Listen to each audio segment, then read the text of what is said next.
We want to get back to our top story this morning, the global fallout from the U.S. killing of a top Iranian general late last week. NBC's Richard Engel joins us now with more from the ground in Iraq. Good morning. Good day, Richard. It's good to see you. Well, it's good to see you.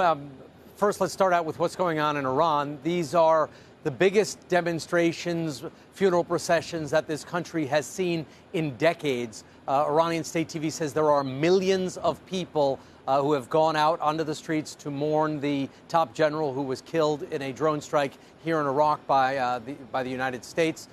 They're actually the biggest demonstrations since the death of the Islamic Republic's founder, Ayatollah Khomeini. So this is a very important moment for Iran. And yet again, we're hearing more promises from Iranian leaders, including the slain general's successor, that there will be acts of revenge, but no specificity provided. Here in Iraq, there is the fallout of the political decision. The Iraqi parliament voting yesterday to request that the government kick out U.S. forces. There are about 5,000 U.S. troops here. But there is a constitutional question whether the parliament, whether this current prime minister, who in fact resigned in November, has the authority to expel U.S. forces. So it may at this stage be a symbolic vote, but that is certainly the direction that things seem to be heading. A lot of people here, a lot of Shia in this country, who are the majority, think that the United States, President Trump, overstepped his bounds, that the U.S. is now treating Iraq like a personal playground where they can come and carry out assassinations or targeted killings, or however you want to describe the action, when the official reason that U.S. troops are here is to fight ISIS, not to fight some proxy war with Iran. Right. And what is the Iranian explanation for why the general himself was in Iraq? Was for what, Richard? Well, it's pretty clear.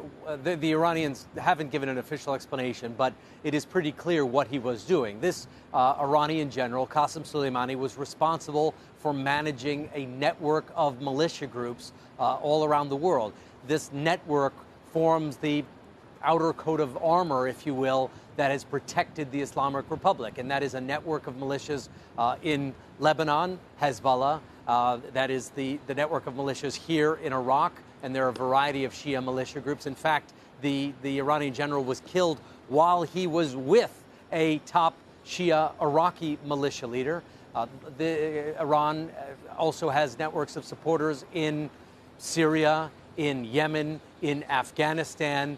And now this outer protective layer feels very threatened and is mobilizing and is calling for vengeance. And we're getting a sense of what kind of response they are envisioning.